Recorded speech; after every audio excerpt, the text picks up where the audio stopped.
Life is not a race. If life is a race, you must get to the finish line soon.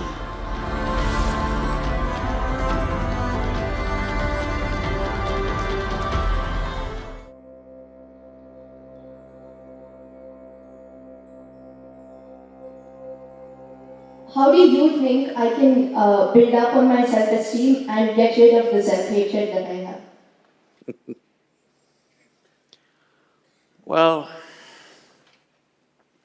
this self-esteem, this self-confidence, all these things unfortunately have been sold a lot on the planet.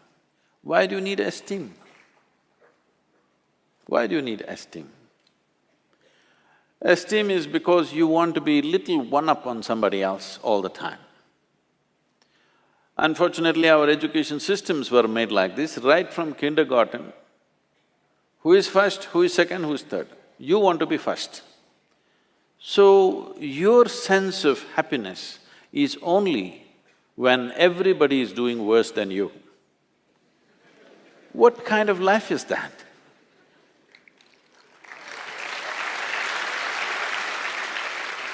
Why are we structuring our lives like this, that if everybody is doing badly, I will feel great? I think it's sickness. Hello? You think it's joy or sickness, please tell me. If all of you are doing badly, I feel great because I am number one now. No, this should go. From an early age, unfortunately, this is being imposed upon a child's mind that you have to be on top of everybody else. This is like, I want you to just imagine if this happened to other creatures. Let's say it happened to the plants and trees and animals. If an ant wants to become like an elephant, that is going to be a terrible ant-elephant, isn't it? Suppose a mango tree wants to become like a coconut tree.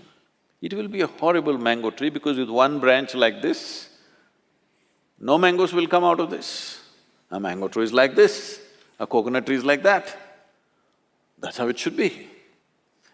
This has happened because in so many ways, people have put these things into your mind, what is good, what is bad, what is high, what is low, what is up, what is down.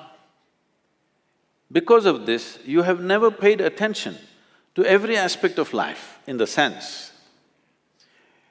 Maybe humanities people and lawyers and what are you? Huh? Oh, the accounting people. You never paid attention to these things. I spend a lot of time paying attention to all kinds of creatures, ants and grasshoppers and worms and everything. If you observe, let's say an ant, or let's pick up something little more than an ant, like a grasshopper, it's easier to see him. If you look at him carefully, whoever created this grasshopper has paid as much attention to a grasshopper as they have paid to this one. Please pay attention and see. When the source of creation has given equal attention to ant and you, who the hell are you to think an ant is a lowly creature and you are some superhuman being?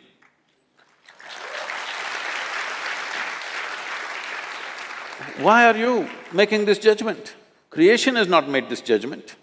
You may think you're superior simply because you're in a blatant manner, you're walking on this planet, but that's not true. The fact of the matter is like this. See, if all the worms on this planet, right now if all of them die, all the worms, in about 12 to 18 months, all life on this planet will cease, everything, including you and me. Suppose all the insects die today, in something like 2.5 to 4 years' time, all life will cease. But if all the human beings die, the planet will flourish.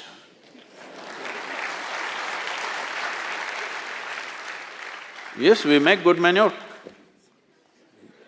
If human beings go away, right through this building trees will grow, isn't it? Yes or no? Everything will flourish. So, who the hell is telling you that you are the most significant life? This idea that the cosmos is human-centric is a stupid idea.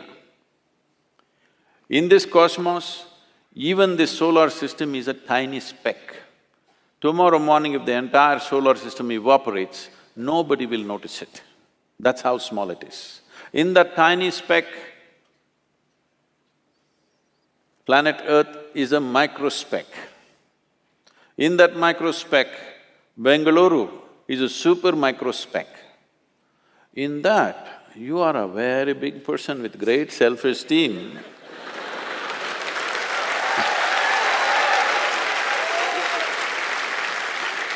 This is not a simple problem. People suffer this for their whole life without handling it. Essentially, it is just this. You have gotten yourself into a place where most human beings are in this place, you get yourself into a place where you cannot handle your own thought process and your emotion. That's all. You meet 50, 60-year-old people, they've still not figured how to handle their thought and emotion. These are basic faculties. When the hell are you going to learn how to use your thought and emotion? Suppose you're 20 years of age and you still don't know how to use your fingers, people will say you're handicapped, isn't it? You are whatever age you are and you still don't know how to use your thought and emotion, are you handicapped too? Hello? Are you or are you not? You are, you're crippling yourself. Why has this happened? Is simply because you have made unnatural divisions in the existence, which don't exist anywhere else except in human mind. Yes? Nowhere else does it exist except in human mind. Because you're a little girl, can I call you a little girl? Yes, you can. I'm telling you the boys, she's not a little girl for me, she's a little girl. When my daughter was growing up, she grew up with me traveling all over the place. When she was 3.5 months of age, she's traveling with me alone. I'm driving all over India with her in the strapped to the seat of the car. So, she grew up like this, and every day we're in some different family. People are wonderful, but there is a problem with the adults. The moment they see a child, they want to teach the child something that's not worked in their life.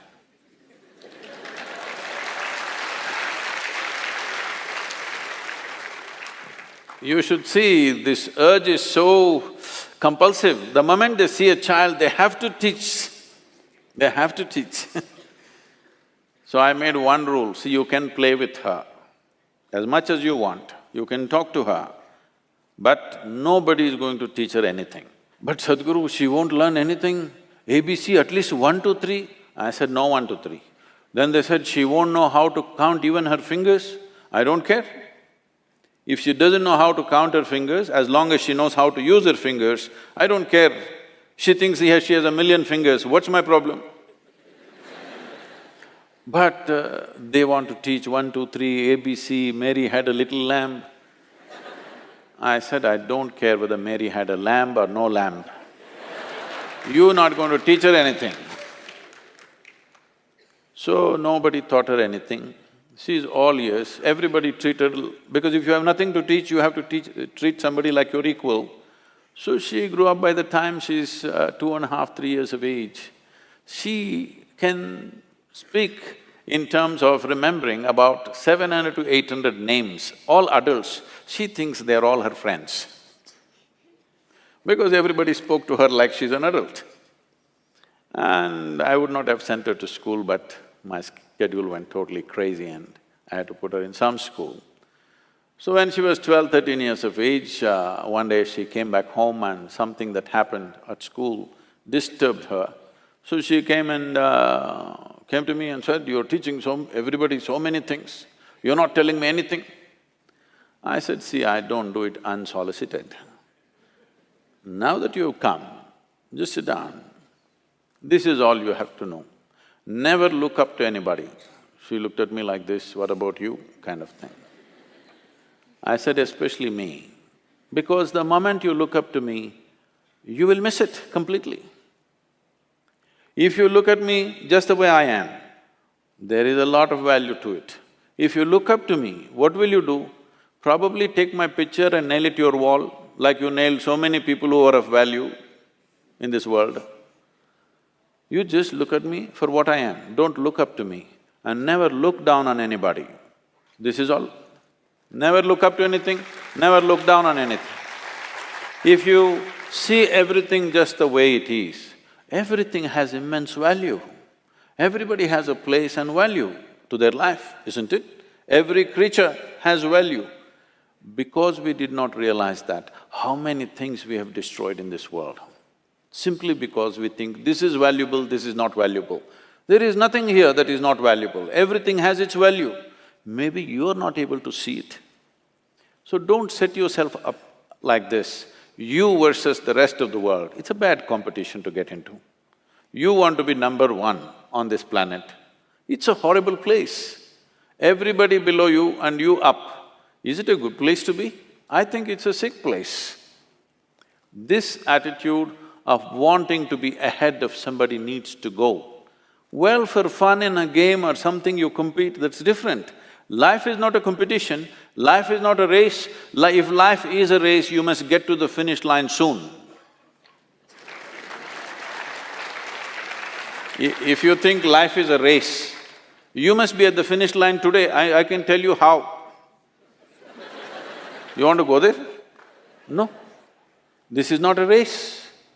This is a tremendous privilege that we have come as human beings. This means our ability to experience life is of a much larger proportion than any other creature on this planet.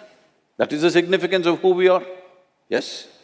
We can experience life in many more vivid ways than how an ant can experience, how a grasshopper can experience, how somebody else can experience. This is our privilege. Instead of experiencing life, we are trying to win the race. If you win the race, you should be in the crematorium today.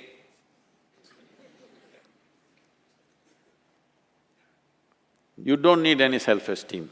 In this culture, if you don't know this, there may be people with names like this, there will be one Ramadas, one Krishna Das, one whatever. What this means is people are consciously taking the name of being a slave, because a joyful, willing slave is a tremendous human being. Only somebody who's been enslaved by somebody is a different matter. But willingly, I'm willing to do whatever is needed in this world, is a wonderful slave, isn't it? I'm one.